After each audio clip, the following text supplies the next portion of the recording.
Alrighty. And now we wait.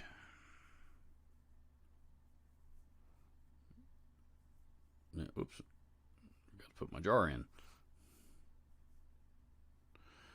There we go. Okay. There we go. Cool. And Charles 75N. What's up, dude? And Park Kingery. And don't know who else yet, but let's see. There's 7 of you that are watching. There's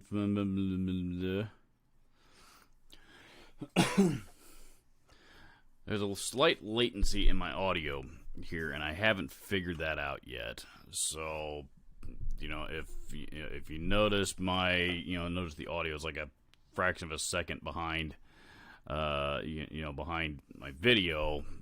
Bear with me. It's gonna get fixed, just not today.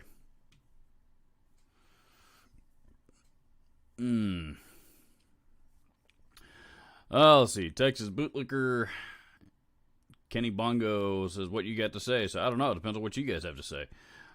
Infamous says, "You're in the dungeon." I am. As a matter of fact. I have. I upgraded my streaming setup, or my streaming camera anyway, and finally got this computer built out all the way, and that part is now done. And got all my software and plugins uploaded and stuff. Some of those plugins, Superior Drummer took literally almost like 3 or 4 days to download. Because that thing's huge. So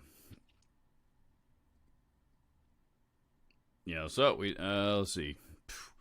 But finally got all my plugins, etc., etc. It was just a lot. When you buy a new, when you build a new computer, I found the software is probably getting all the software loaded onto it is probably the biggest bottleneck. It was a huge pain in the ass, but it is what it is. JG Mopar is here. What's up, my man? Park Kingery says, "Just got my humongous fuzz from Tony today," as in Tony Peppers. Tony Peppers just came out with a new fuzz pedal called the Humongous Fuzz. So he did not hit me up for that one because to demo that one because he knows fuzz is not exactly my favorite flavor. So oh well.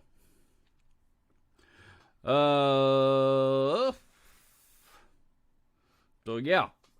Anyway, so new camera, new I got I kind of need to work on my lighting a little bit. I guess I could turn that on. And no, I can't. Battery's dead. Oh well.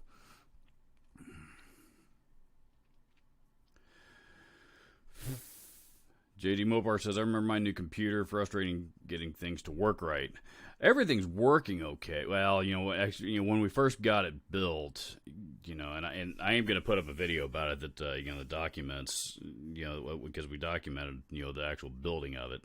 So once we get that put up, you guys will see. But Tony, once Tony got it all built and everything was acting the way it was supposed to, and then all of a sudden, he couldn't get. I can't remember the term that he used, but he fired it up, and Windows wouldn't do what Windows does when it fires up on a new machine. So he had to go home, and he had to take it home with him and figure it out, which he did, and then get it back to me. So but at that point, I since discovered that this corner of my house that I have this computer desk set up in is also the there's a huge dead a pretty serious dead spot in my Wi-Fi in here, so I had to get a Wi-Fi extender for this room to get that fixed, and it's it's been one thing after another. So but yeah, this camera seems to be a pretty good, and you guys can even see the stubble on the top of my head. because I haven't shaved in a day or two or 3 or 4. But I work from home, so I can get away with that. Park Henry says, got a lot of new stuff today. Opening boxes now. Cool. New stuff is cool. The only thing I got was my dummy battery for this camera. Ma Rive said, how many guitar one need? As in, I'm assuming you're asking me how many guitars one needs. Always. The answer to that question is always. Always. 10 more. Always. Always. 10 more. How many guitars do you need? 10 more.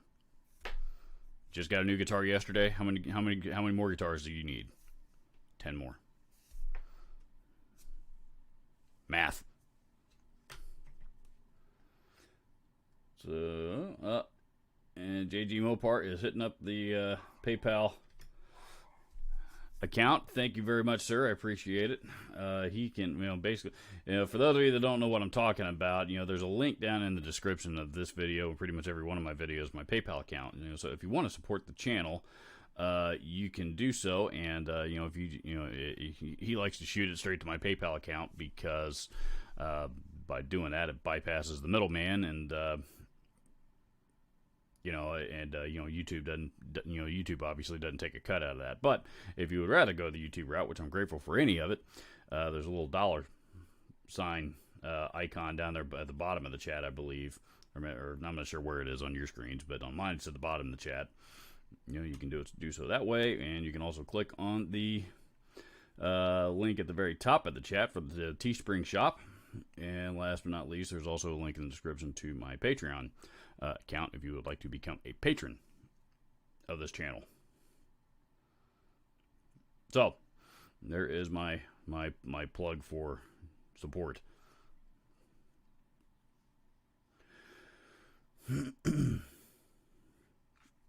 My knee shirt says I only need one guitar. I don't understand that philosophy at all. I've got, right above me, I have, most of my BC Riches are hanging up right above me. And, I got, my first one's my ASM Pro. I have that one because I keep it tuned standard, and it's unique because it's not unique, but, it has its own tone because it's tuned to E standard. It has active EMGs and a Floyd Rose on it. The one next to it is a Mockingbird Special. That one's, that one I think I keep tuned to half step down, and that one just has a stop tail piece, that does some different things. So, and the pickups obviously also are sound a lot different. So, I like variety.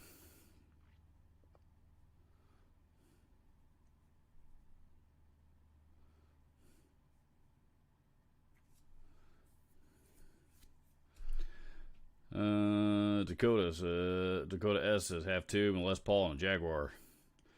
I sold a couple, so I sold, and the ones that I sold were ones that a couple of companies have sent me for to demo on my channel, and I did the demos for free, so and I realized that these things are just already sitting around collecting dust. I'm never gonna. I liked them, but not well enough to keep them. So figured it's better for me if I sold them, before I got attached to them and started hoarding. Not that there's anything wrong with the guitars, or wasn't. But anyway, after selling those, I think I'm at, I don't know, mid 40s or something, 43, 44, something like that, I think.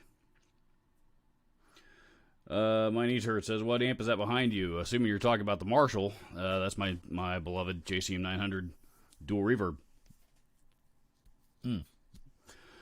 JCM 900 dual reverb on top of a good old-fashioned 1960A 412 cabinet. So, with the Celestion G12 T75s. I love that amp.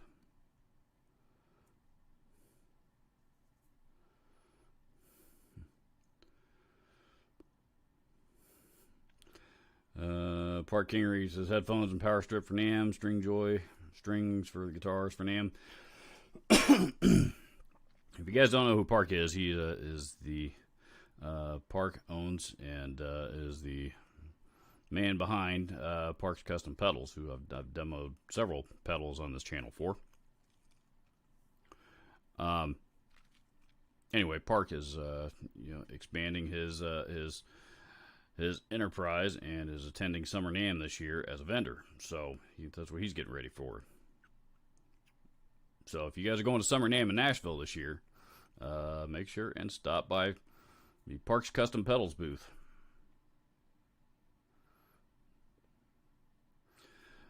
Let's see, Joe Trey, Larry Fry. Who else is here? I think that's everybody at the moment.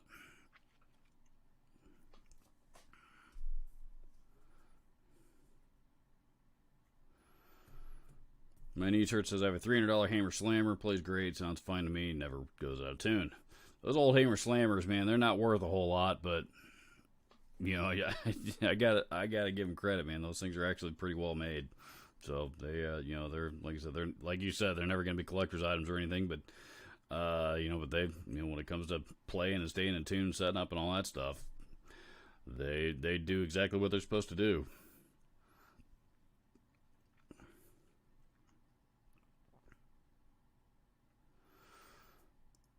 JG Mopar says, Robert or anyone in the chat, have you tried a Rivera Metal Shaman distortion pedal? I'm curious. A friend has one for sale pretty cheap.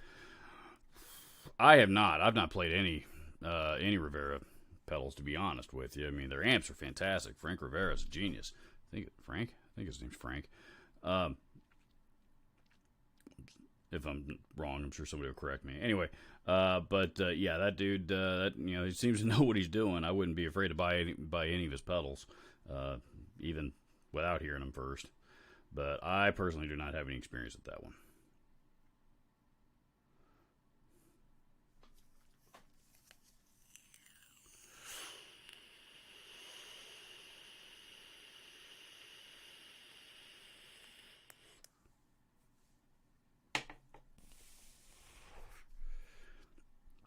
Charles says some people can have different shoes for each outfit, and I can have different guitars for different moods.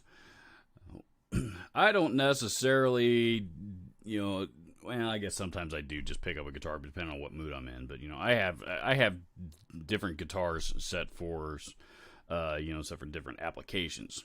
Meaning, what tuning am I playing this in?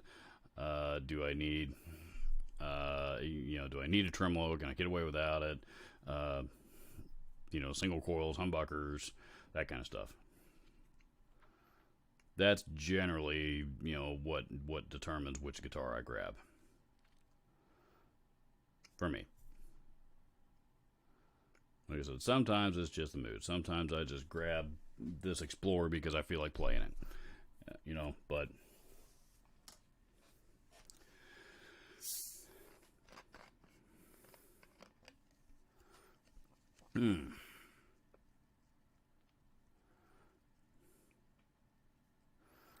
Larry Fry says, what tubes do you suggest I put in my Blue Voodoo? I think I got JJ's in mine. JJ, I used to kind of put some stock into, the high dollar tubes like the Mollards and the tongue holes and, spinning the big, all that stuff. And, the Genelecs are studio monitors, but there's some pretty expensive tubes out there. And, after watching Glenn Fricker's video debunking every single tube myth out there, I'm kind of the opinion that, tubes really don't matter. At least not too much. I mean, they matter. You got to have them because the amp has to have them to function. But, I just go with JJ's. I've always, they've always served me well. I don't like groove tubes very much, but JJ's have always served me well. Or they're affordable. Buy them just about anywhere that sells gear on the internet nowadays. So.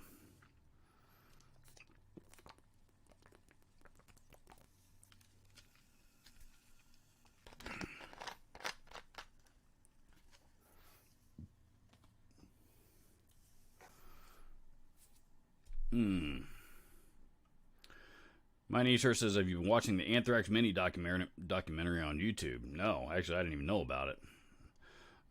Thank you for telling me about that. I will definitely check that out here, probably this evening. That sounds like something that would be right up my alley. If it's a documentary on like their entire career, also means that Metallica and Megadeth and Slayer might also be mentioned. Oh well.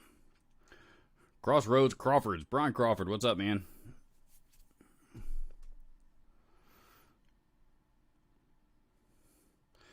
JG Mopar says the Anthrax vids are awesome. They are one of my favorite bands of all time. I like Anthrax. I can't put them up there in my one of my all-time favorites, but that's they're as old school thrash as old school thrash gets. I've got a certain level of appreciation for Anthrax as well, and Scotty Ian in particular. I've always liked Anthrax. Great band.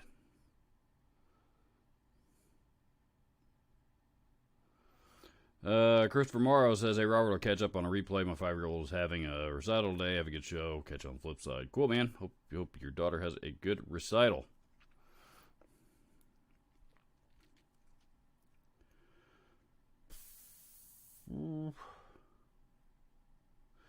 Mahmoud Hanzik says, play something, please.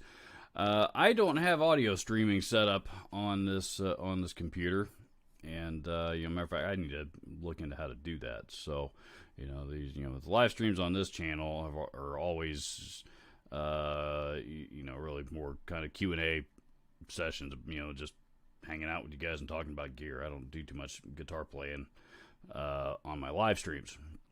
So if you came here for, looking, for guitar playing, number one, I'm not sure why you come to this channel to begin with, because I'm a pretty average guitar player. Number two, you're probably in the wrong place. Go check out just about every one of my other videos, though, where, especially particularly my gear demos where I do play guitar.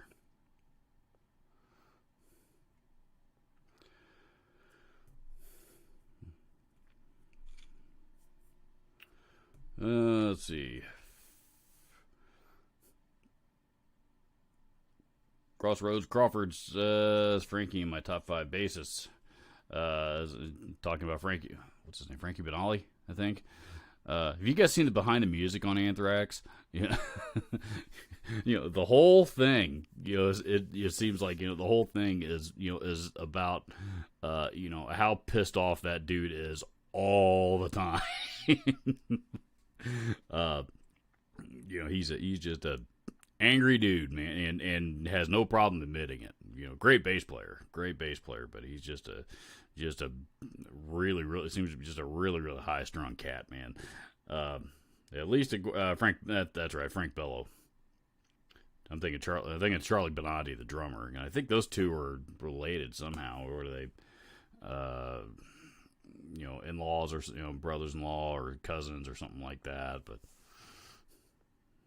but they grew up really close, and so they tend to fight like cats and dogs. Paul Adamek is here. Texas Bootlegger says, what do you think about the Ernie Ball VP Jr. volume tuner pedal? Tone-wise, it does the job. It's the thing I don't like about that pedal is it's got that stupid string on the inside of it that that controls, the treadle with the potentiometer on the inside of it. And that string over time tends to corrode and break. So that part of the design I don't like. It's fixable, but it's a huge pain in the ass to fix it.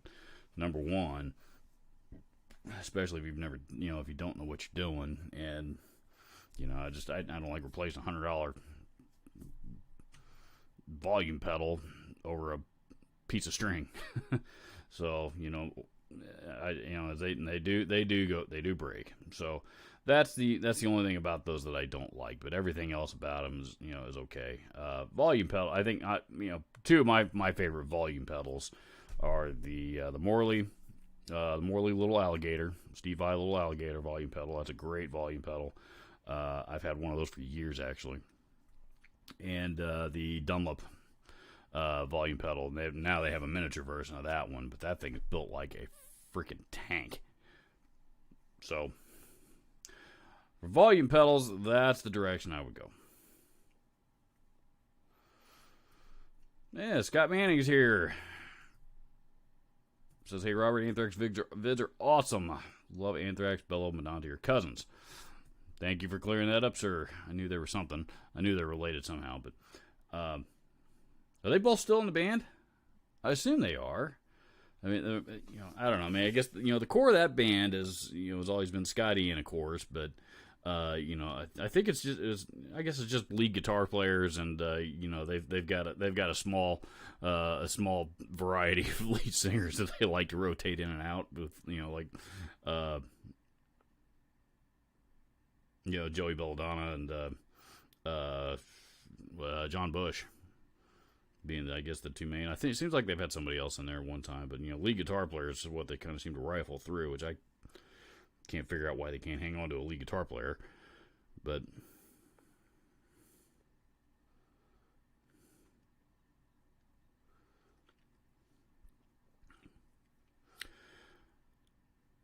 Larry Fry said, I just started getting into MXR pedals. Normally a Boss guy. Which do you prefer, if any?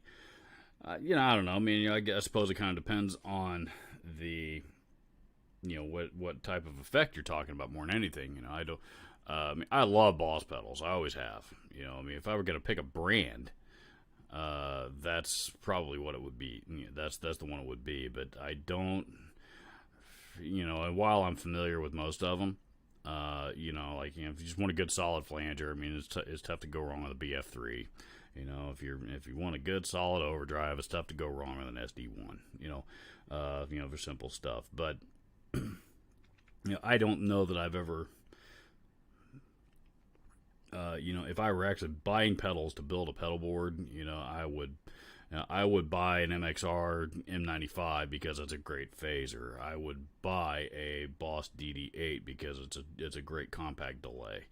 I would buy a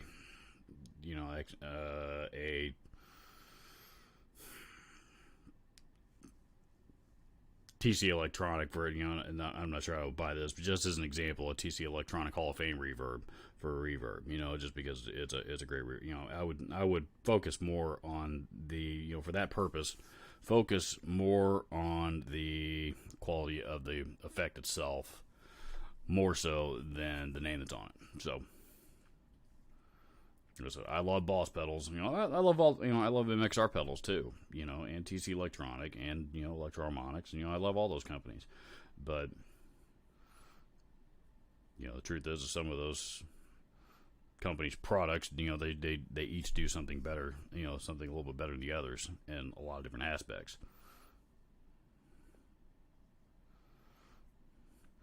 Fat Philosopher says, "Good morning. What do you think of the Fender pedals?" I like them, actually. I have a Pugilist, which was, they keep expanding that line like a lot. They just came out 3 years ago, I think. I think they launched in 2018. I've had the Pugilist basically since it came out, and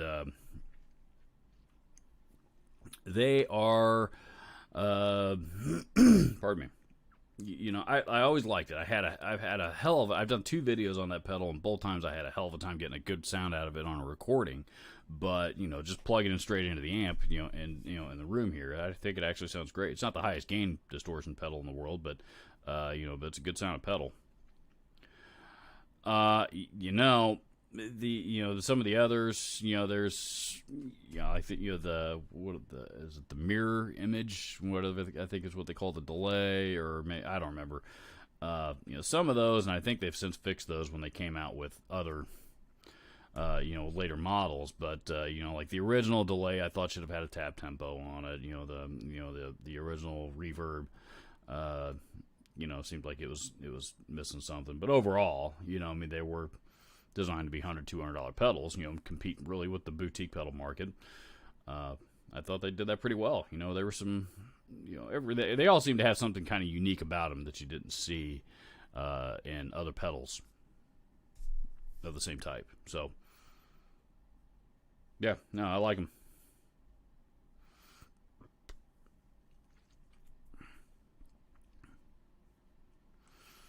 Fat Philosopher says, like the video, everyone.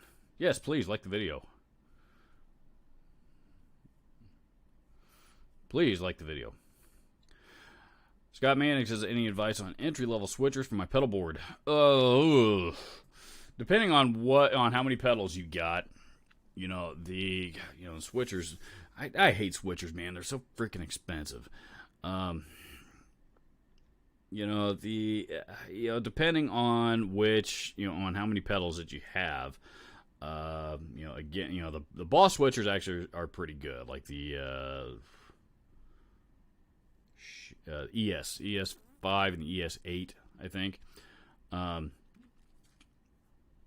there was another one that I saw here recently that it wasn't a Joyo, though the Joyo is pretty good. The Joyo one, I can't remember the model number. It's a big one. So, if you got a bunch of pedals that you're switching, that one might be the most economic route to go, because I think you can pick that one up for $200, $300, something like that.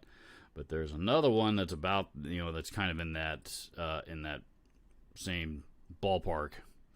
I saw it recently on somewhere, and now I can't recall for the life of me who it was that made it. But so for entry level stuff, the thing with switchers is that's really not a entry level piece of gear.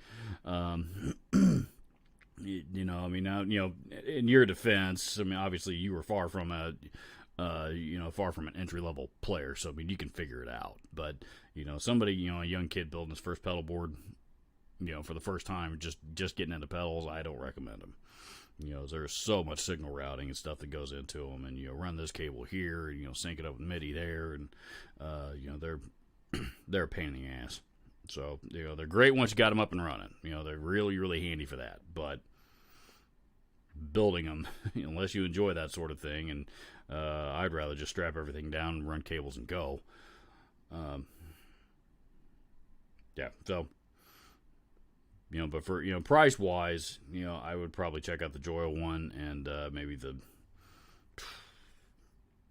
let me do some digging on that and get back with you. Because there's that one out there that I think would be a good recommendation, but I can't recall who it was that made it at the moment.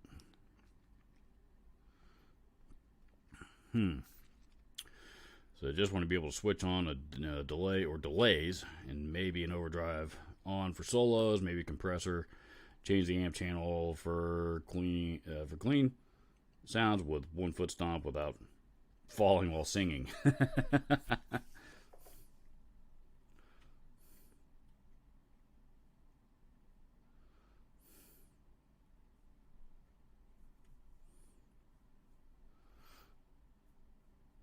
Yeah, if something like that, if relative, I'd check out, what's that small Boss one? I think it's the ES5. Let me do some digging, because now I'm curious.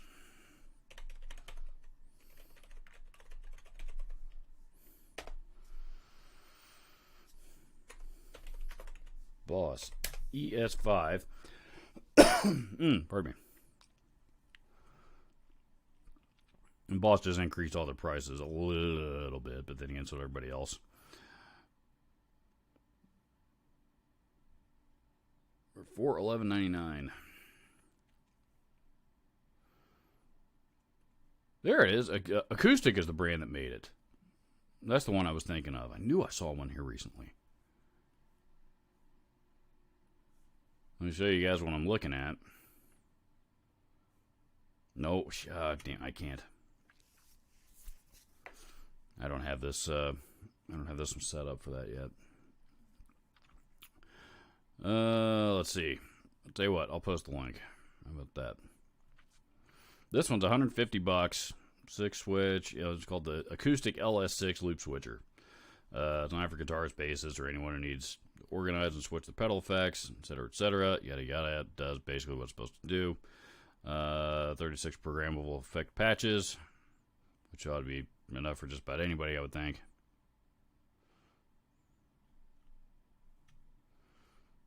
Yeah.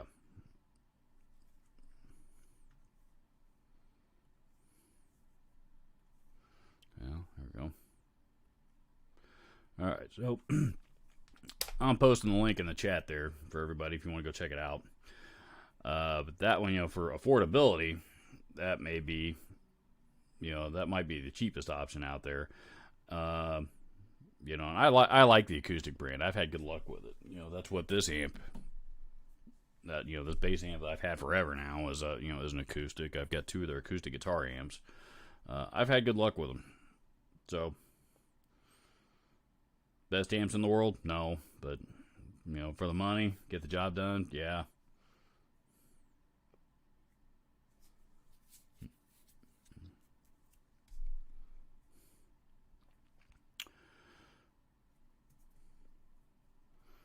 Larry Fry says, thanks, Robert. Looking for a good delay pedal. Was thinking Carbon Copy or Boss was delay. I'm assuming maybe that means Waza. Yeah. Carbon Copies, is for analog delay. Carbon Copies, that one's tough to beat, to be honest, because it's a legitimate and legitimate sounding analog delay. Sounds great.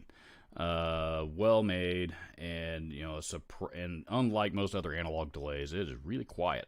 So it is really quiet and very, very low noise, which is like I said, it's kind of uncommon, for an analog delay. You pick up like an old Ibanez 89 analog delay. Those things are notoriously noise machines, not noise machines, but noisy delays. Good sound delay. I like the 89, but they're noisy. So, Carbon Copy for an analog delay is tough to beat. For digital delay, gotta go Boss. I can't. Boss does digital delay probably better than anybody, and they always have. That new they've got two new delays. The DD3T, is the upgraded the updated version of the old DD3 that's been around forever. And the DD8 just replaced the DD7. So either one of those, would be great for digital delay. The DD3 now has tap tempo on it, which it didn't used to. The DD3T, that is. So, yeah.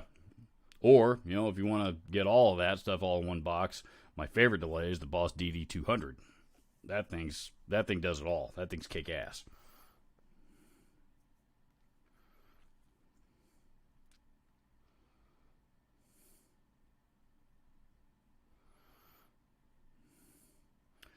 OG says Fender mirror delay just added a couple weeks ago. I have the Pelt Fuzz and the Tamer Fuzz. I'm not familiar with the Tamer Fuzz. The Pelt Fuzz, though, I think that's actually their own unique.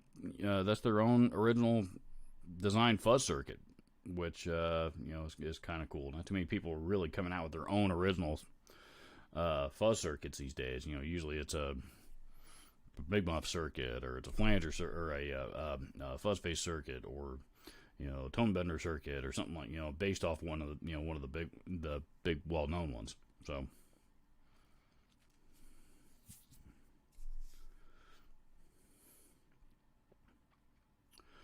Charles 75N says, there a pedal that you would really like to try? Ooh, at the moment, man.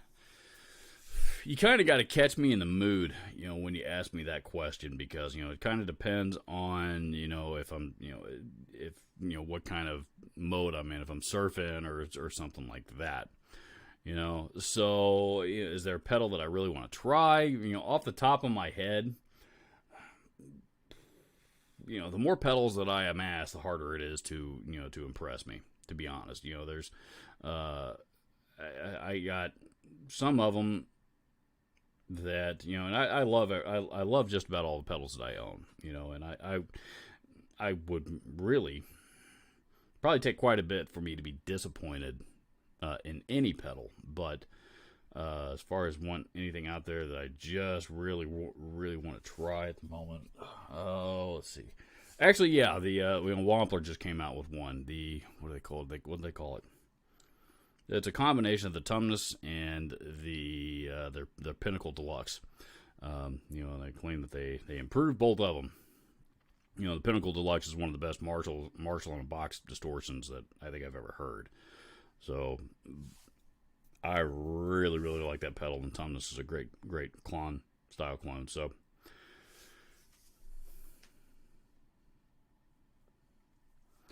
But yeah, that's of everything that I've come across here recently. That's really the only ones that come to mind. So there's actually also the Wantler Rat's Bane. I take that back. I'd like to that one I really want to get my hands on. Which is his new rat clone.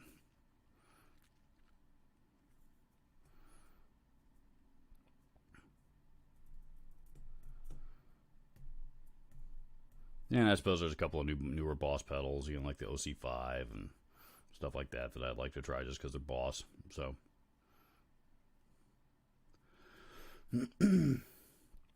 Dakota S says Fried MXR flanger was working fine, then started roaring feedback every time I turned it on. I had a Phase 90 that did that to me once. I think I still got it laying around here, but it's it hasn't worked right in a while.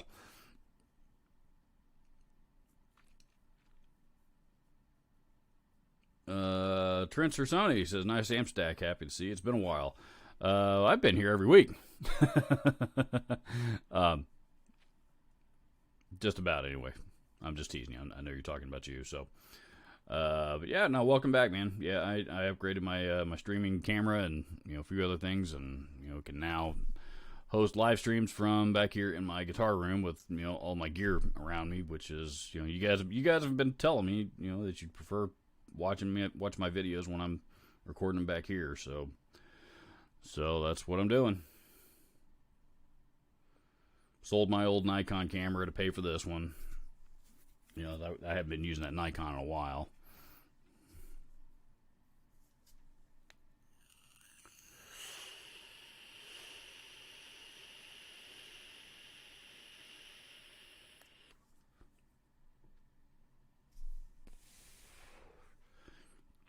Dakota S says PXL8 is pretty cheap. Gonna need to ask little patch cables. Talking about amp switchers. PXL8, I think. Is that the Joyo one?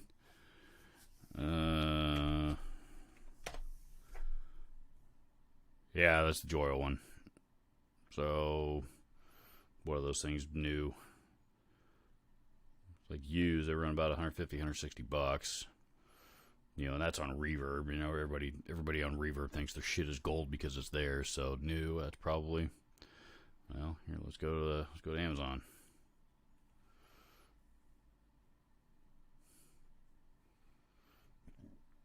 Well, currently unavailable, at least from that seller.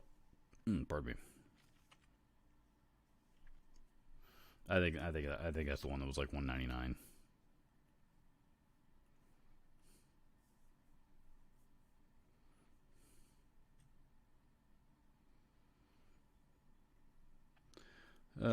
Ronnie Webster's here. Welcome, sir. So I think I found my new favorite IRs, the Christian Coley Chainsaws and Rainbows pack. You blend two of those IRs and you have a super solid, unique guitar tone. I've heard about that. I heard a lot of people are enjoying that IR pack. Christian Coley. I'm not sure how it's pronounced. I've only seen a couple of his videos. He does seem to produce pretty good content. Really seems to know what he's talking about.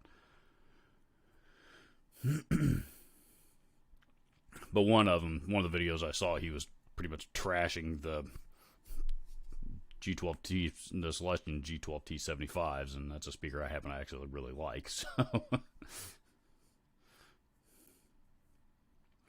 Augustin Lista says, what do you think of Behringer pedals and Danelectro Fab Series pedals? Danelectro Fab Series are, which ones are those? Is that the one that's like the fish and chips and...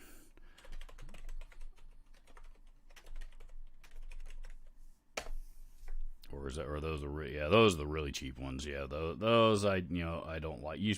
We used to be able to buy those brand new for like $10 a piece. I remember every year, when I was still at the store, they sold a 4-pack of them, of those Fab pedals,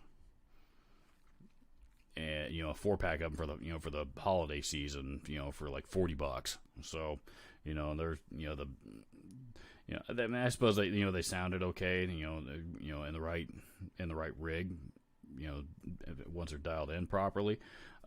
Just like anything else. But if it's durability, no. Same with the Behringer. We talk about the Behringer, the plastic housing Behringer pedals.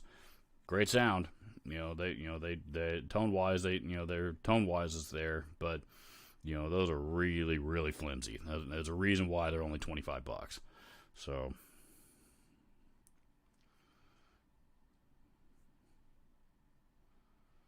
studio, yes. Live, no.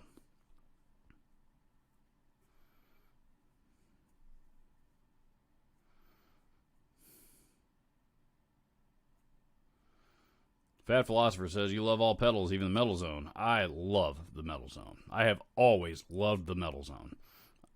I have never understood why the Metal Zone gets so much heat and so much hate all of a sudden on the internet, and one day it became cool to trash the Metal Zone. And we were talking about this on the other day with you guys. Somebody else brought it up. Nickelback is like same thing. There's a band I've never understood why they get the hate that they do. And same thing with the Metal Zone. I mean, if you didn't know this, of all Boss's pedals, every pedal they've ever produced, their number one selling pedal is the TU2/TU3, depending on which era generation you're talking about.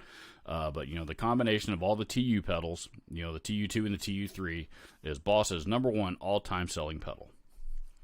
Their number two all-time selling pedal, number two, is the MT2 Metal Zone.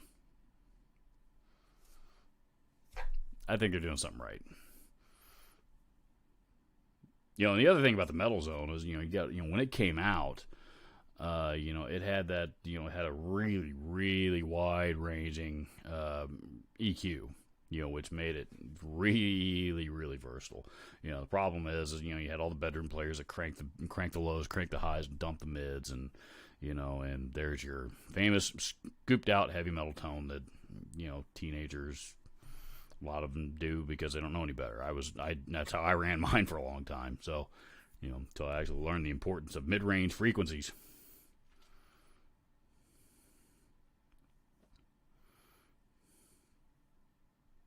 But yes, I love the Metal Zone. I always have. And the Wazacraft Metal Zone, which I also own, that's one of the best sounding metal distortions I've played yet. Can you guys still hear Zoe barking from this far away?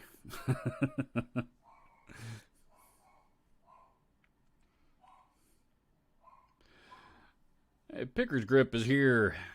What's up, Billy? Says, I think you should get a custom pedal and sell them. The Dungeon. Well, I like demoing pedals and I like playing pedals, but, I'm not a pedal designer at all. So,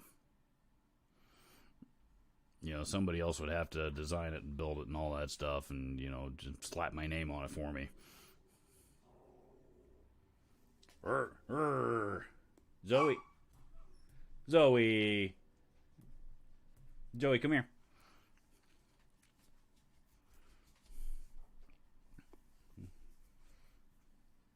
Hey, sweet girl. Let's see.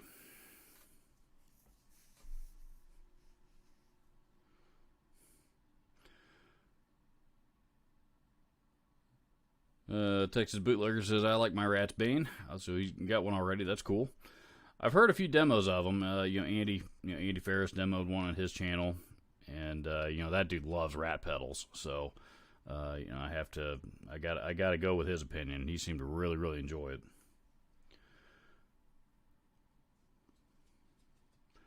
Larry Fry says, thanks, Robert. Appreciate your opinion. I'm really surprised I haven't ran into you at the guitar stores. I don't frequent the guitar stores very much these days, to be honest with you. It's, it's, number one, I don't need anything, and usually when I do, I never need it right this second. If it is a situation I need it right this second, then I get in the car. But generally nowadays, I've just gotten so accustomed to ordering everything, because it gets here in a couple days anyway. So, And, like I said, realistically, as you can tell, I mean, I'm surrounded by gear in this room. So, like I said, there's not really a whole lot that I need. And the other thing is that, you got to remember, I sell this stuff for a living. So, the last thing, so I'm not going to go, to go run down to to check out the guitar shops on my day off, is not really at my top priority. At least not. I spend a lot of time in guitar shops, so.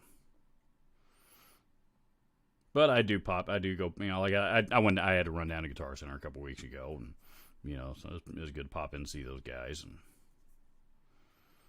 so I do it every now and then.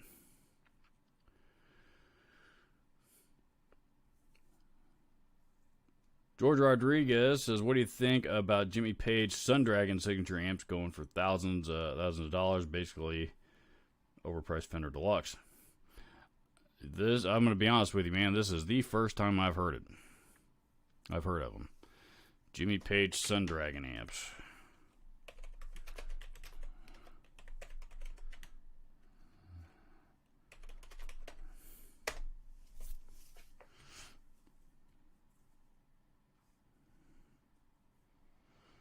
Sundragon, Jimmy Page, 2019, black, Colby, used on eBay for $30,000.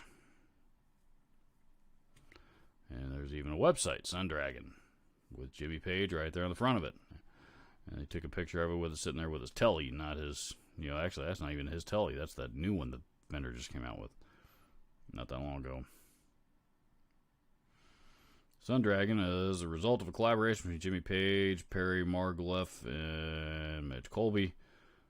Faithful recreation of the amplifier Jimmy Page used exclusively to create the groundbreaking sounds on Zeppelin 1 and other notable recordings, etc., etc., etc.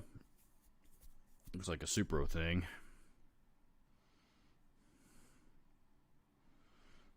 $112, $212 combo, something like that. Looks like. Limited edition run of 50 hand-built amplifiers made through 2019, all signed by Jimmy Page. Standard production run of the amp will be available in March 2020. Okay, so if they're signed by Jimmy, that drives the value of those things way up. Because Jimmy Page is one of those artists. You got to think, he's the guitar player of who many, many, many people think are the greatest rock band to ever walk this planet, Led Zeppelin. So, Zeppelin were and still are extremely popular. So, Jimmy Page's autograph and signature, especially on a piece of gear that he signed off on, I can see why those would be that valuable, because there are people, and you got to think, their fan base, Zeppelin's fan base. I mean, they were, those people were kids in the 70s. Those people are all growing up. They're big boys now. They got money. So, I can see his, longtime diehard fans, absolutely being willing to pay big money for some of those amps. So, would I pay for it? Hell no. Hell no. $30,000 for a combo amp. I don't care who signed it or who built it or who it was designed for. So no thanks.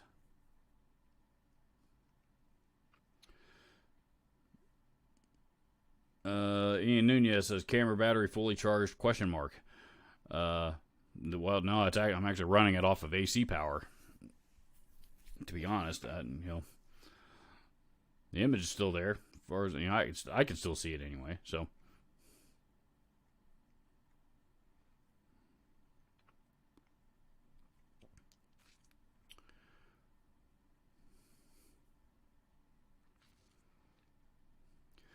JG Mopar says, so why get the Ratsbane over the real Rat pedal, $69 versus $149? Yes, but, you got to think, the Ratsbane includes, let me pull it up.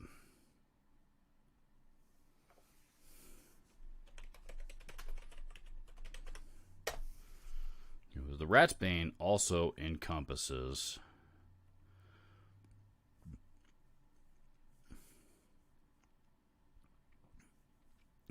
think it's. It's got some. It's they're.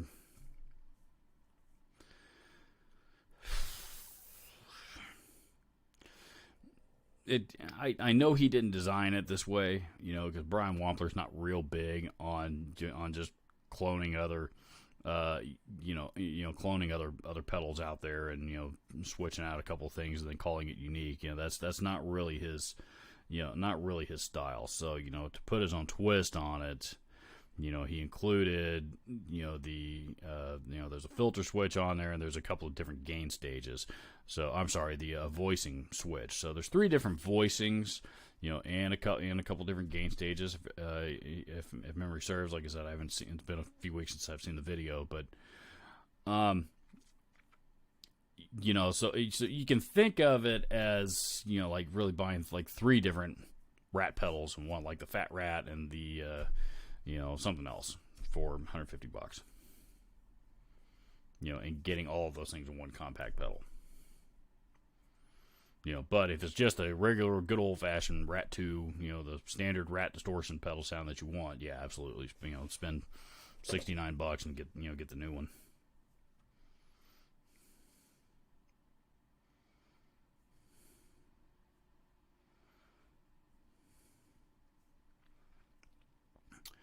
Fat Philosopher says if you want to kick to the gear balls, list your gear on Yoohoo Japan auctions and watch an $1,800 guitar sell for $500. Why would anybody? I don't know why anybody would do that. I don't like. I sell on eBay, but I never sell via auction. I always set it as a fixed price. Buy it now. Period. End. And because even if the thing with with eBay, if you set a reserve on there. And it goes over the reserve, that's great, but the fees that they charge you for an auction are freaking insane.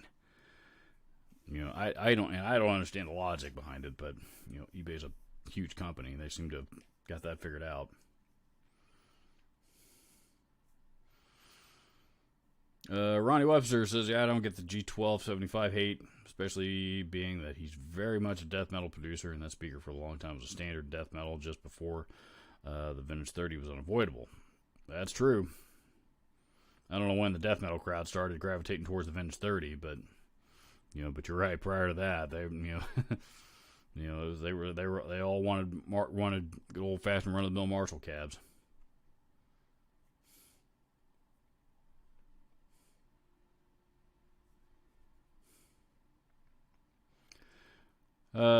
Paul Adamek says, Robert, I've been searching for an original Univibe, the 2-piece set, and for the life of me, I can't find one. Are they that rare? Yes. The original Univibes are not easy to find.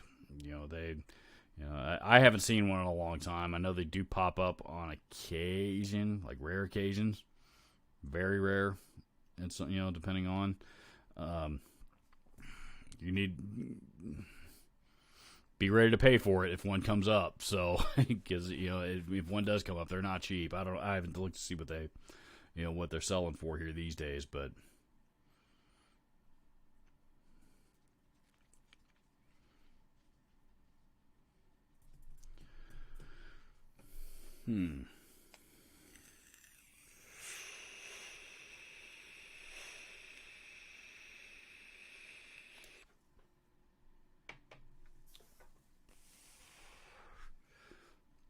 says, forget Dogecoin, we need Zoecoin as cryptocurrency. I just invested in some Dogecoin this week, as a matter of fact.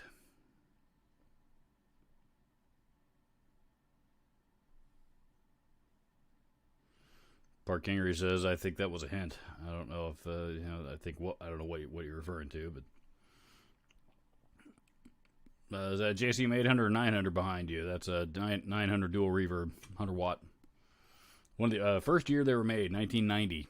So if you're not familiar with the history of that amp, the very first year that they came out, those things came with EL34s in them, and then about a year and a half or so into production, they switched them over to the 5881s, aka 6L6s, and that's what they kept putting in them for the rest of their run in the 90s. So the EL34 version, which is what that is a little bit harder to find. Robert, you need 10 more guitars. Yes, I do. Yes, I do. Always 10 more. Always. Always 10 more. That I miss hitting all the guitar stores in Hollywood, California.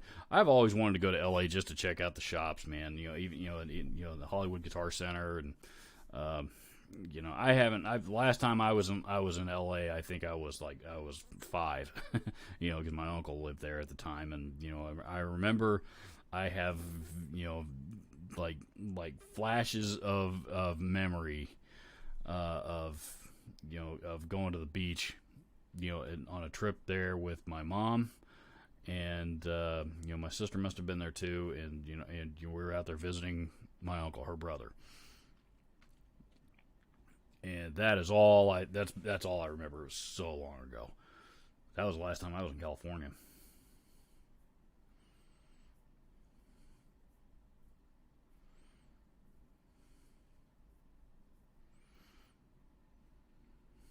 Breadloaf says, should I get a Randall RX 120 and RX 412 stack? Do you like the way they sound? If you like the way they sound and you can afford it, then yes.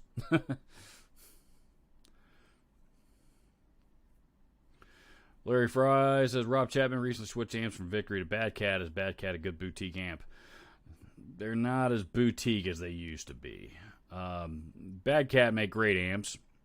I saw the video that he posted that said why he left Victory, which I thought was kind of weird because I thought they just came out with like a signature amp model for him. I don't know what that was about, but as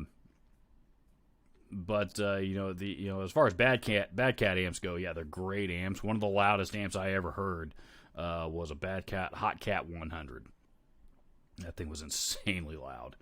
Kind of a plexi style amp. Yeah, they Bad Cat absolutely make great amps, but they seem to, they got it, they grew and they got bigger, and then I think they got into the import stuff, and when they started having some amps and some things made overseas, it kind of took away the allure from the higher end expensive stuff for me.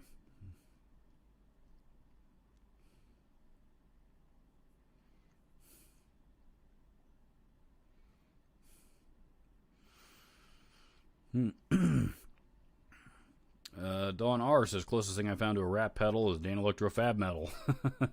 Speaking of, cheap and actually better than the original to me at least. The Fab Metal, I never knew that was a Rat clone. I thought it was just a metal distortion pedal. Maybe it is maybe it is based on the Rat. I don't know. Somebody mentioned that earlier, and the like I said, I don't those pedals do sound good, but they're not built very well. Not the most durable things in the world. There's plenty of people out there, I'm sure, have owned them and toured the world with them and had nothing but good luck with them, and no problems whatsoever, and will completely prove me wrong. And that's fine.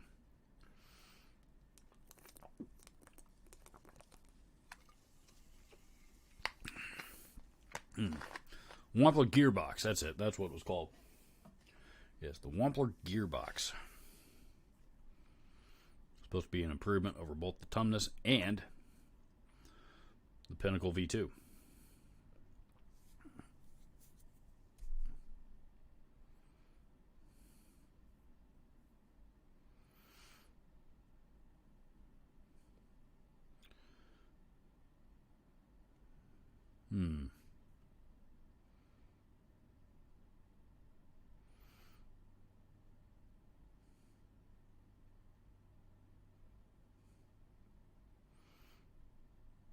Park Angry says, "Oh, a dungeon pedal was the hint that you were talking about." Yeah, like I said, somebody would have to design it and build it and market it and mass produce it and all that stuff for me.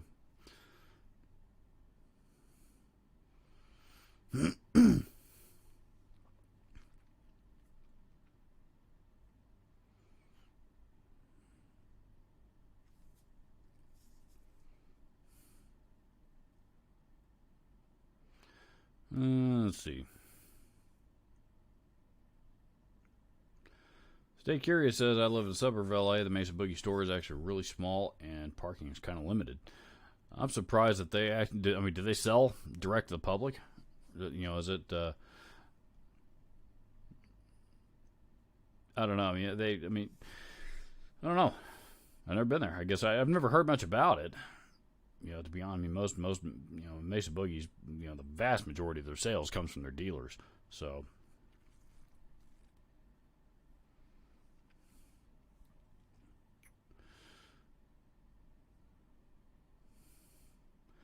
Larry Fry says Nashville, Tennessee has some great guitar stores and even pawn shops with great guitar gear.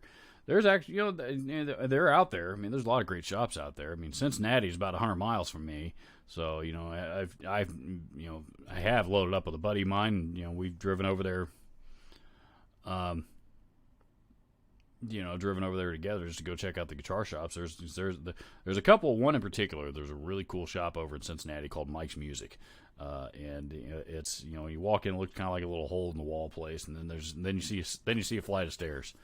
So then you go up the stairs, and then all of a sudden there is some cool stuff down on the first floor. Then you go up to the second floor, and then all of a sudden there's even more cool stuff. And then all of a sudden you see another flight of stairs, and then there's a third level, and then then you get all the way up to the fourth level, and then there's all these vintage Les Pauls, and all this other. It just keeps going up and up. It was really cool. That was a cool trip. Actually, of all I remember that day. We made a day trip of it. Me and my friend Brett, and we went to Mike's Music. They got two stores. We went to two Mike's Music stores. We went to Sam Ash. We went to the Guitar Center in Cincinnati, which is a pretty decent sized store. And of all I had he was just he hoards basses worse than I hoard guitars, but there really wasn't anything he was after. He was just there enjoying himself, checking out gear with me. Me on the other hand, I had money in my pocket. I was ready to buy if something popped up. And of all those places that I went, nothing really stood out to me until we went to the Guitar Center, and all of a sudden they had a used BC Rich hanging on the wall, which is actually my white ASM Pro. That I got a smoking deal on. The guy that was running that store, who was the GM of that store at the time, is a good buddy of mine. So he didn't give me a killer deal on it, from what they had it priced at, but it was fair.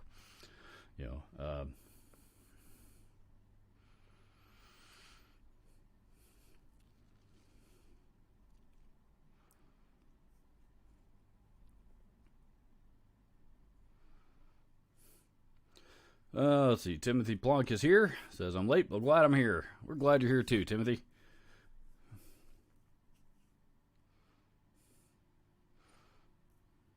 Still haven't figured out the devil's horns. Okay, if you're new to this, let me clear this up. Okay, this is Hawaiian for I love you. Okay, this is California surfer, cowabunga dude is what this means. This is your fucking devil's horns. Okay, these are devil's horns. Ronnie James Dio. Not this, this.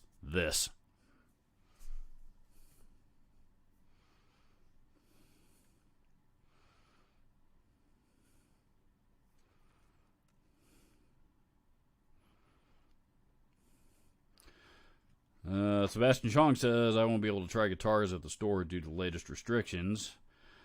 Have you tried the Schecter Nick Johnston made in Indonesia guitars before? How are they? That particular one I have not, though. I sold a couple of them. Sold a couple of the USA models too. And one thing I like about Schecter is that they seem to be very, very well made guitars across all price points. I've heard some complaints recently about some minor QA stuff from them, but just about every company goes through that at some point, especially if they're importing. So they'll get that stuff straightened out, and people forget all about it. But I've said for a long time that I think Schecter's some of the best guitars for the money out there.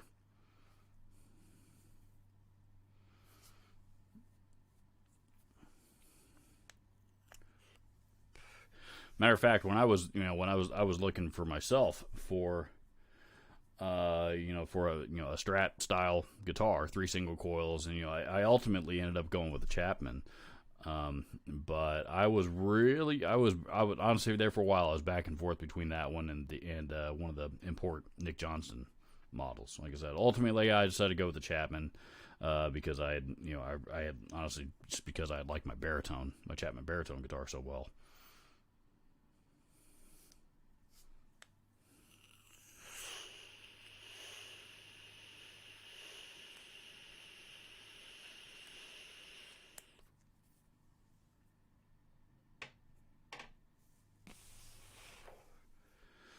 BuddyGuitarist.com says, "What's up, Robert? You were right about the Pro Bucker pickups. I gave them another chance. They're actually pretty darn good.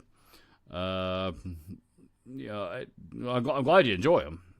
Certainly I think what I said about the Pro Bucker pickups is they're better than the old Alnico Classics that Epiphone used to throw in just about everything. Those pickups, I don't want to say they sucked, because I've got an Epiphone. Matter of fact, can I reach it?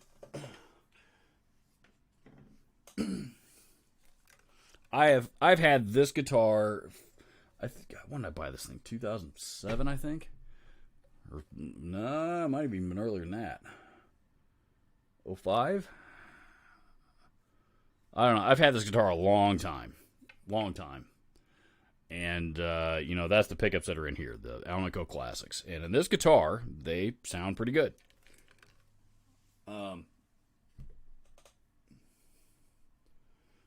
The Alnico Classics, by the way, are basically import versions of Gibson 57 Classics. In that guitar, they sound pretty good. And I've which is one reason why I've never changed them out. Another reason on that particular, I wanted to make sure and keep that guitar original, just because. But there's other Epiphones out there that I've had those pickups in that I didn't, they were just muddy as hell sounding. So, they're really, I don't know if they're, if it depends on how particular setup happens to be wound coming out of the factory. I don't know if it has to do with the guitar that they're going in, but they weren't very consistent. Didn't seem to be anyway. So, but the Pro Bucker pickups are the updated version of them, with the coil taps, because Gibson puts coil taps in everything now. So, the Pro Buckers are the import versions of obviously the Burst Bucker pickups. And those things have a lot more clarity to them than the Alnico Classics did. So,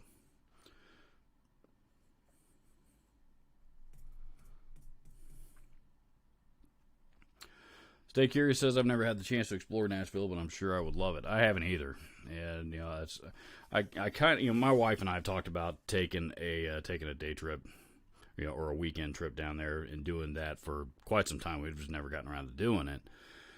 Because from here, from Nashville, from our house here in Indianapolis is 4 hours, I think. I've driven through it a couple of times, and I think if memory serves, it's right at about 4 hours from here, so it's not a long drive. We just never done it, but yeah, man, I kind of got a feeling I would like it down there. So, but there are some cool, there's one cool thing about Indianapolis. There's a lot of other cities that are relatively close by. Cincinnati's 100 miles from here. Louisville's 100 miles from here. Chicago's 2.5 hours. Detroit's about 4 hours. So, maybe, Detroit might not even be that far. Dayton's a couple hours. So, there's a lot of cities. St. Louis is about 4 hours, I think. So there's a lot of cities that are straight shots from here that are relatively close. You can get to, and go check out on a weekend.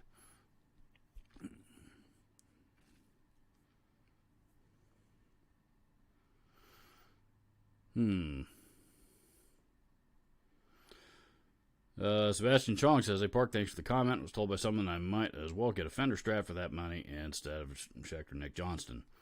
Is that argument that can be made too? That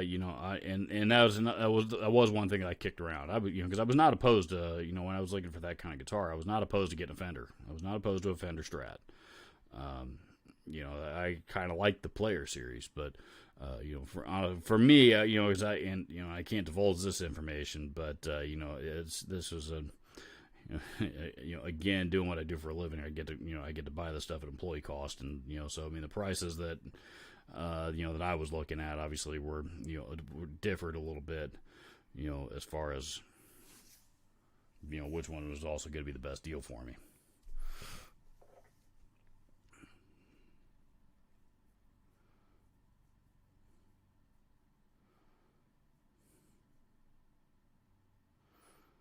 Hang loose is what. Yeah, that's what I said. California cowabunga surfer dude. California surfer dude cowabunga. Hang loose.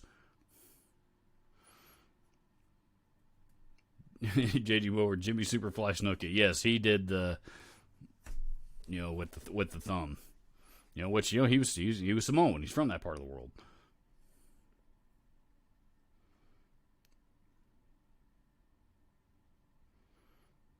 Ian Nunez says, check out RJ Ronquillo's channel, Ronquillo. I always want to pronounce it Ronquillo, and he actually pronounces it Ronquillo. I think is how he pronounces it. He loves Hendrix and does unit bipedal demos. He does. His channel is actually really, really good. He does produce some great content.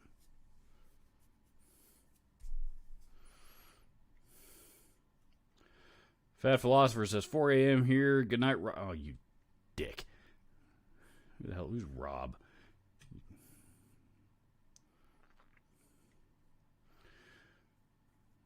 Let's see. Janice Lala is here.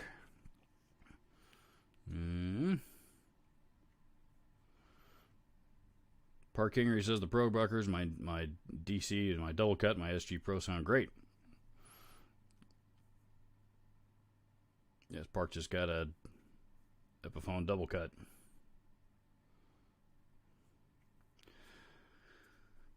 Let's see. Dwight Bailey is here. What's up, man? I think everybody.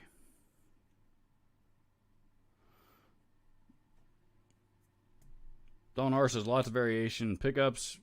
Buy what you like, but when they come, use multimeter to check the DCR, DC resistance before you wire them in. If they don't match the specs, return them. If not, send them back.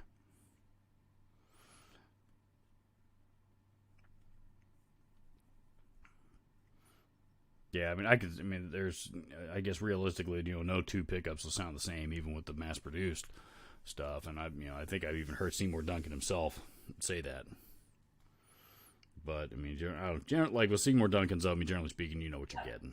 So you order a Duncan JB, you know what it's going to sound like. So you order a Duncan 59, you know what it's going to sound like. You order DiMarzio Super Distortion, you know what you're going to get. So. But yeah, being that they are, essentially really, really thin wire wound around a magnet that, is, that magnet is probably within a given set of specs, depending on the model. I can see where there's going to be some, where there can be some variation, but.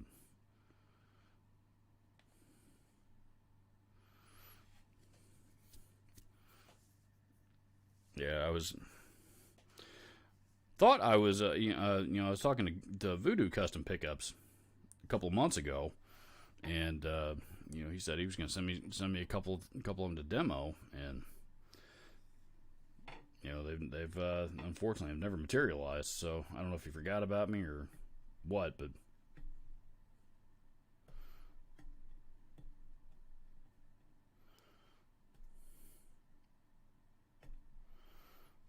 JG Mopar says, do you ever see the Marshall SL5C, the slash amp? I never see them around or rarely for sale used. SL5C. Which one was that? There's the AFD 100. There was the JCM slash from the 90s. That one's probably my favorite slash amp.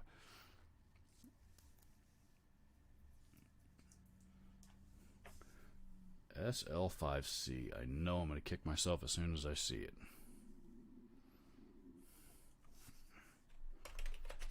So that was a combo thing, wasn't it? SL5. I remember those. Yeah. Holy shit. Those things are selling for $800 on Reverb. My God. I don't think they were that much brand new.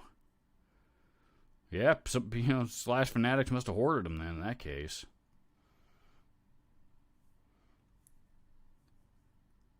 Is this looks like there's a kit version.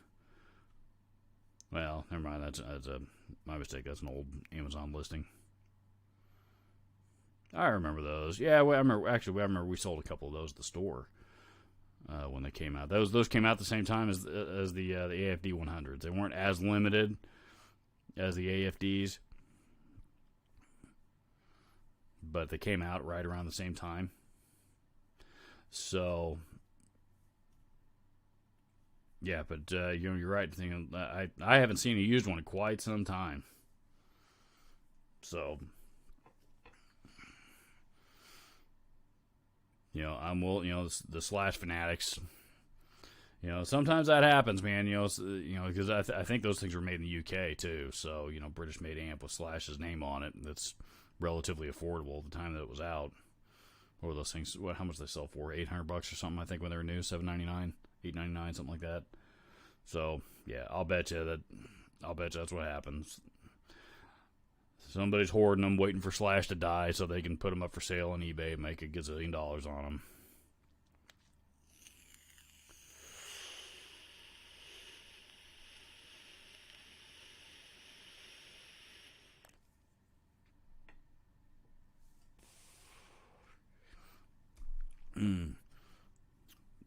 Thanks for the info on Mike's Music in Cincinnati. Checked out the website and it looks phenomenal. Got to go there soon. It's a fun trip, man. Be prepared if you're not familiar with Cincinnati. I think it's off of Vine Street somewhere, maybe right on Vine Street. And if you're not familiar with the geography of Cincinnati, Vine Street literally goes through the whole friggin' city like this. So, the zoo, I know their zoo is awesome, by the way. I love zoos. I love going to the zoo.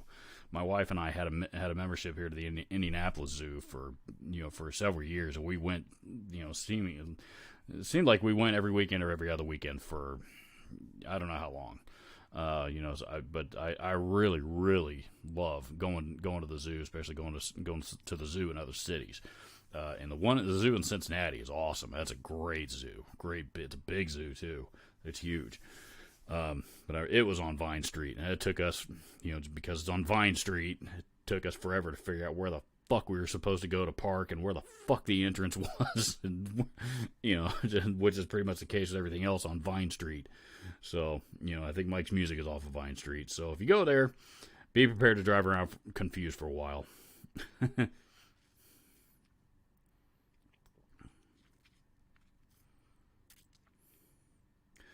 Park Kingery says Voodoo Custom pickups are awesome. That's what I'm told. I've yet to play them. Mitchell Tilly says, "Hi Robert, always get here late. Just got home from work.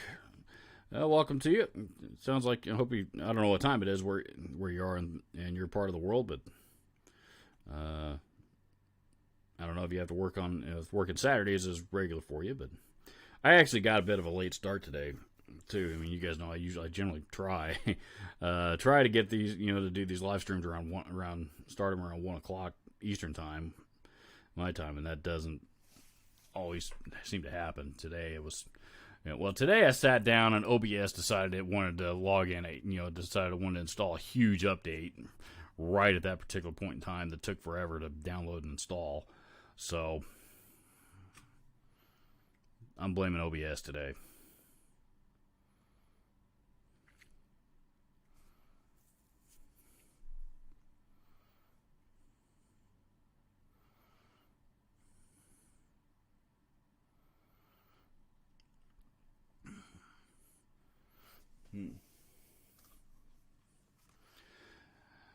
E. Nunez says, not into signature gear too much. Cost too much for a name. It can't sound like them.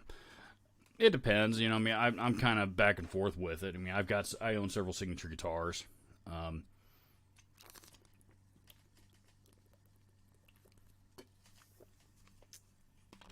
Though none of them I bought because of whose name was on them. This one, for example. Whoa. Joey Jordison, Signature Warlock. I didn't even know he freaking had he played guitar, much less had a signature BC Rich model. So, I found out that this is actually, he plays guitar in his other, at the time he was still at Slipknot when I bought this, and when this guitar was made, but at the time he was also, in addition to being Slipknot's drummer, he was also the guitar player, or a guitar player for another metal band called the Murder Dolls, which was his side project, and hence, again, his signature model. But I bought that, like I said, I could have cared less whose name was on. I bought this because I thought it was a cool looking guitar and I liked the way it played, and all that stuff. So that's how I wound up with that. You guys have heard me go on and on and on about my Music Man Majesty. You guys know how much I love that guitar, and that one's just, I love it because it's a great guitar. I love John Petrucci, but I did not buy that guitar because it was John Petrucci's signature model. I bought it because it's a smoking guitar and best playing guitar that I've ever gotten my hands on. So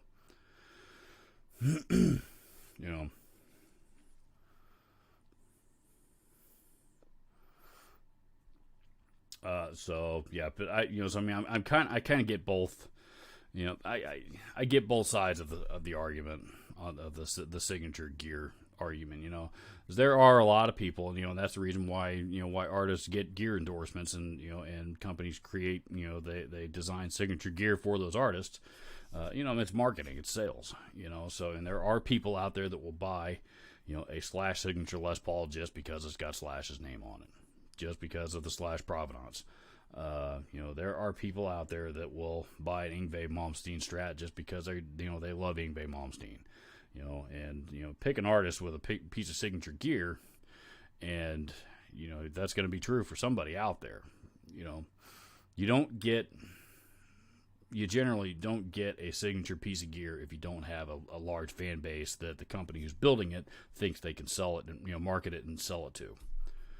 So, I get it. But, me as a player, I don't, I'm more concerned with performance than I am, whose name it is, whose name is on it.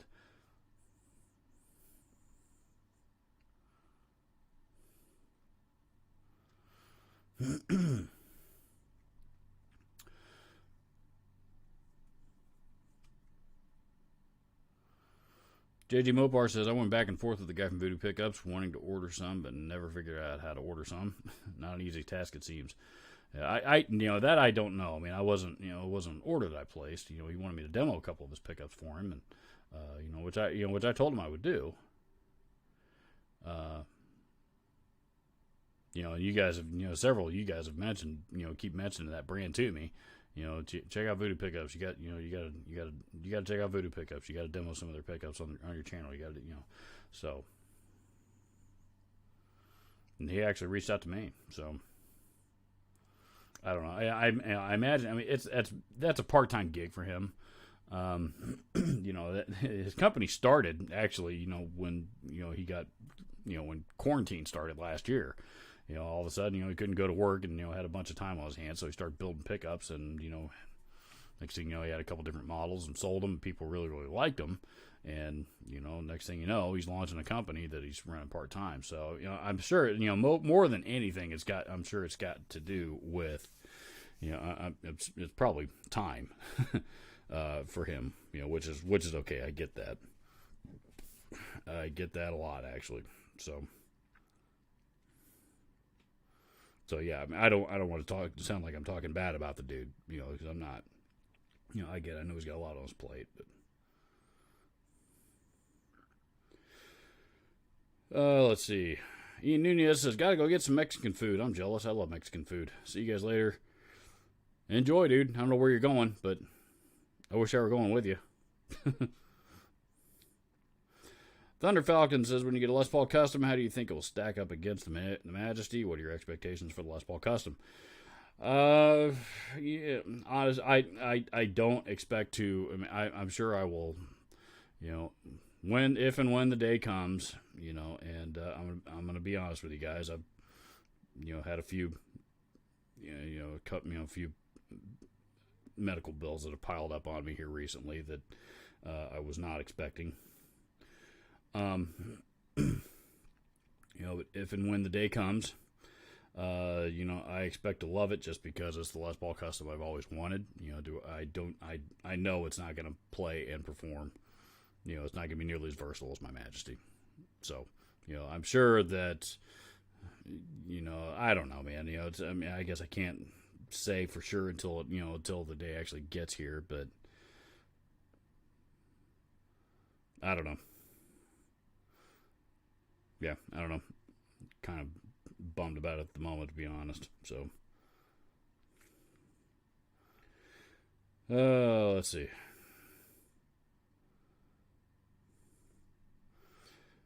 Mitchell Tilley says, I'm from Florida. It can seem like another country sometimes. Do you hear about the Metallica tour this summer?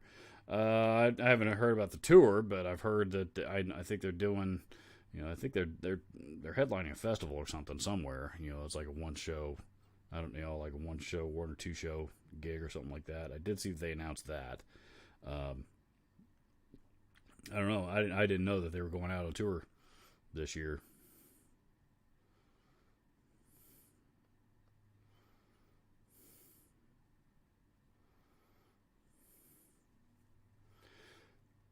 Park Kingery says, I don't care about signature gear unless it's someone that's iconic to me. Like my Tony Iommi signature SG, which is a killer guitar, and my Dave Murray Strat, one of the best Strats I've ever owned. Oh, yeah. It's. I don't hate signature gear. I just, I seldom buy it. I seldom buy it out of fanboyism. I never buy it out of fanboyism, I guess is what I'm saying. But there are people out there that do, and then you got the people that complain, oh, it's just it's more expensive. It's just a Strat, it's, with Yngwie's name on it. Well, no, that's not exactly true, but, but even if it were, it would still have to be more expensive because in order to put that guy, in order to put Yngwie's name on it, they got to pay Yngwie. He gets a cut of all those guitars that are sold. That's how that works. That's one reason why artists like to do signature gear. And the big artists, like Yngwie, has a signature Strat. He's got a signature Marshall. He's got signature pickups. He's got a signature DoD overdrive pedal. He's got he's got a lot of signature stuff out there. And and part of the deal with with all of those companies is he gets a cut when he gets a cut of the sales. And that's part of the reason why they're more expensive because the manufacturer, the company's got to pay for it. Um, and beyond, Yngwie should get a cut of the sales. Slash should get a cut of the sales. Dave Murray should get a cut of the sales. Jimi Hendrix Estate ought to get a cut of all the Jimi Hendrix, signature gear stuff that's out there. Those companies should not be able to use those artists' names for free to sell more, specifically to sell more gear, and they don't. And that's the reason why. It's a business agreement, and it's another revenue stream for a lot of artists, particularly in a world where where where being signed to a music label doesn't mean shit anymore. Where you almost have to produce your own album if you want to make any money off of it at all. And even then now Spotify and those places are their cut is freaking huge. So it's nobody's been touring for the last year and a half now. So merch sales for every artist has been down. It's tough out there even without the pandemic shutting everything down. It's been tough out there for the last several years.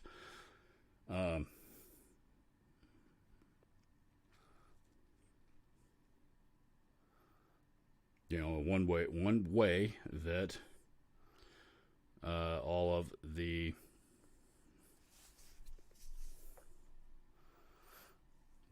hang on a second.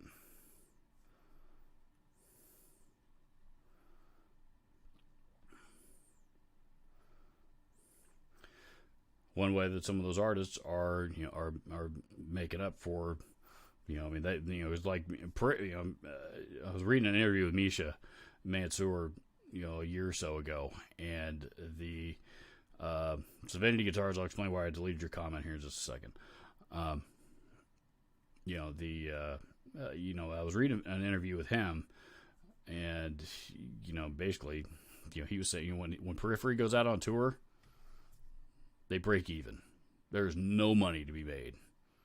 No money to be made going out on tour these days. For a band for a band their size, Periphery's band, they're think about the size of their audiences compared to, how big the audience is when you go see Metallica. It's, Metallica, there's plenty of money to be made when they go on tour, but the mere mortal bands, again, like Periphery, Mastodon, bands like that, there's not a lot of money to be made on tour. So, he makes up for it by doing a lot of signature gear. He's got a signature Jackson guitar. He's got a signature PV amp. He's got, he helped design the Precision Drive, and then that one was licensed, through MXR. So, Anyway, Serenity Guitars. I'm not trying to be a dick, but you posted the actual name of the suburb that I live in, that I don't like to talk about publicly here on my channel. So, I certainly do appreciate you saying hello and all that stuff, but that was the reason why I deleted it. So, I don't know if anybody saw it or not, but I've learned I got to be very, very, I kind of got to, doing this YouTube thing, and there's a lot of, read the comment section of any of my videos. There's a lot of crazy fuckers out there, and, I've got to be a little bit more conscious about things like that than I once was. Especially with as many people out there as there are that hate me.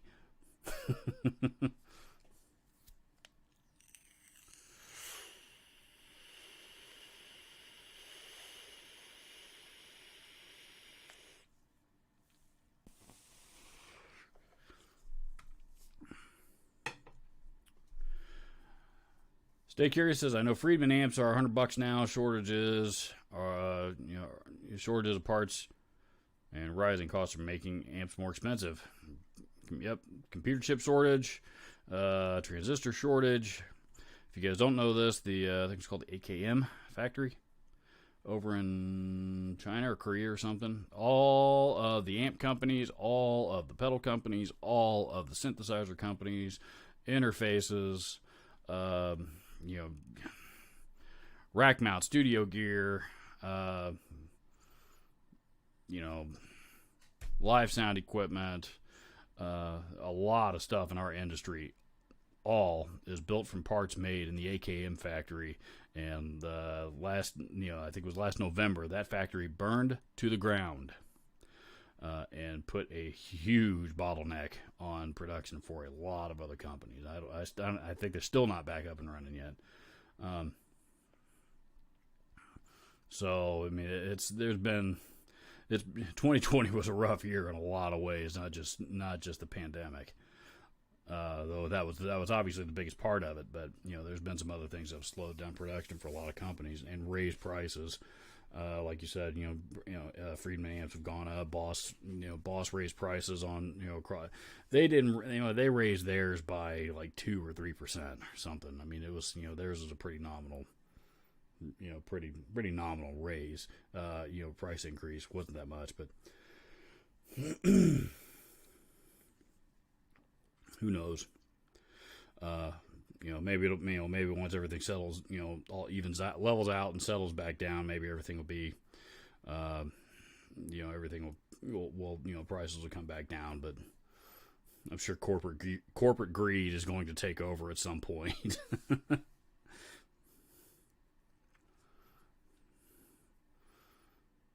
Yeah. So, and the other thing to consider is, literally, every company on the planet, not just our industry, but every other industry out there right now is over ordering product to make up for all of to make up for the losses that they took the loss in sales that they took from 2020.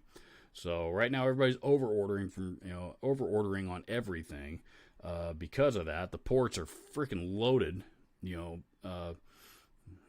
in the United States, all the port employees, the customs, the U.S. customs employees working at the ports, they're all working 12, 14-hour days. It's taken at least 2 or 3 months to get a container moved through customs now because there's so much that has to get moved through it.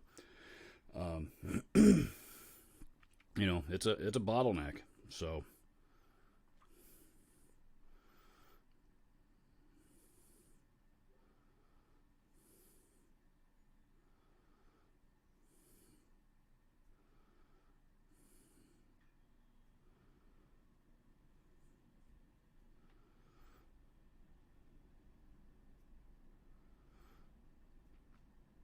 Crossroads Crawford says, all I can say is there better be some awesome metal concerts this year.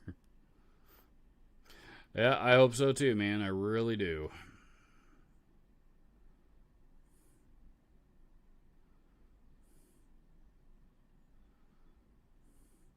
Stacy Brown said, it used to be hardly anyone would buy a signature guitar.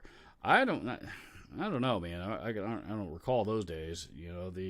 There's a while, the signature gear thing didn't start. I guess didn't really take off until probably the 90s sometime. There's signature models and stuff back in the 80s. A lot of the, I guess probably the 80s was when it really took off, or started to gain steam. And it's like I said, it's always been used as a marketing, thing for companies to sell more gear. Which is what they're supposed to do. There's nothing wrong with that.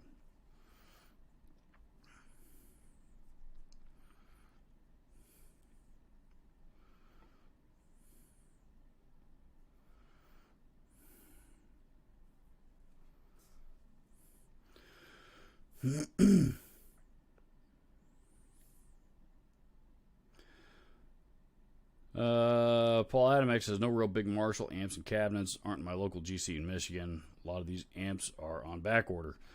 Yep. That's true everywhere. That is true everywhere. So, and again, production's behind, parts, shortage on parts, all that stuff we've just been talking about. So,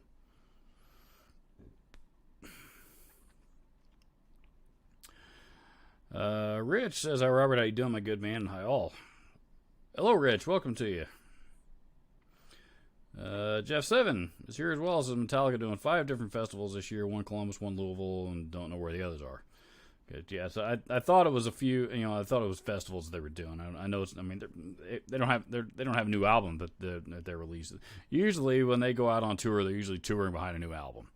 Now, when they go out and tour behind a new album, unlike a lot of other bands out there, Metallica tour for a year and a half, with breaks along the way. They'll go home, chill out for a month or two, and then go back out on the road. But, and I guess that's how they've always done it. But they've they finished. I think they finished the current, the touring behind the current album cycle, Hardwired. Which I saw I think I saw like the second or third last show on that tour. It was great, man. God, that was great. That was a great show. I would kill to go do that again.